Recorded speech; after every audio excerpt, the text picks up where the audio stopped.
Good afternoon. The last 3 weeks have brought a heightened level of fear in classrooms and on campuses across our country. Since the horrific terrorist attacks that Hamas perpetrated against innocent women, children, and men in Israel on October 7, we have responded to an increase in hateful threats against Jewish, Muslim, and Arab American students, communities, and institutions. There is no such thing as a small act of hate, whether it be a bomb threat called into a school or a slur graffitied on a bathroom stall. And in this era of social media and cable news, acts of violence or intimidation against one student can echo through the halls of every school and in the hearts and minds of students, parents, and teachers thousands of miles away. Each of us at this summit are acutely aware of how demanding it is to work in education today.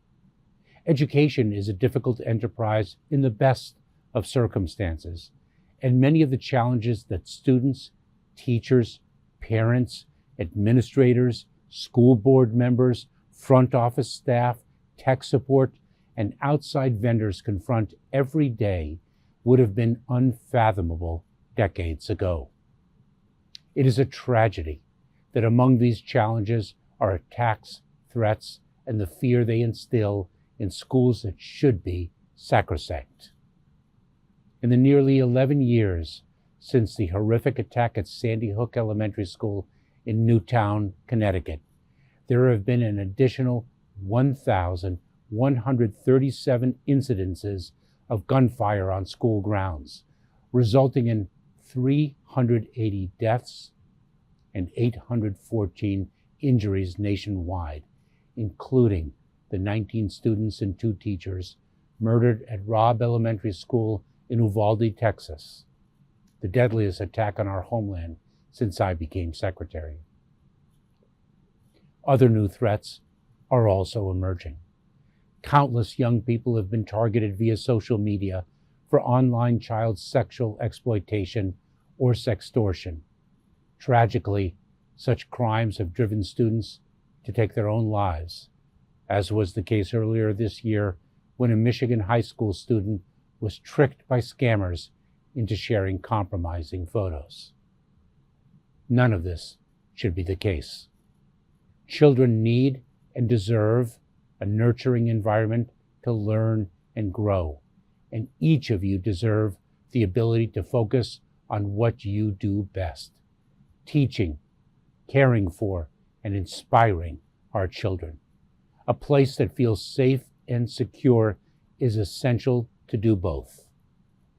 The Department of Homeland Security, alongside our partners across the Biden-Harris administration, are committed to help facilitate such a reality by providing you, your communities, and your school systems with the resources necessary to protect yourselves, your infrastructure, and your students. This summit is one avenue for doing so, and I thank CISA, our cybersecurity and infrastructure security agency, and its tremendous director, Jen Easterly, for convening us.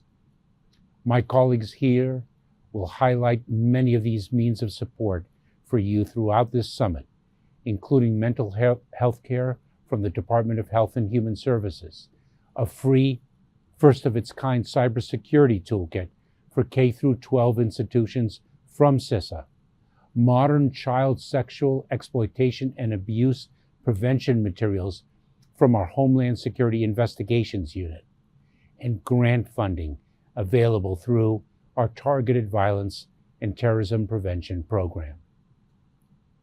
All our resources are accessible through schoolsafety.gov, the Clearinghouse DHS and our Biden-Harris administration partners launched this past summer to help administrators and stakeholders more readily learn how to enhance their school safety, access support, and share information about the campaign with others in their community. My message to every school system in every community is to take advantage of these resources and to do so with urgency.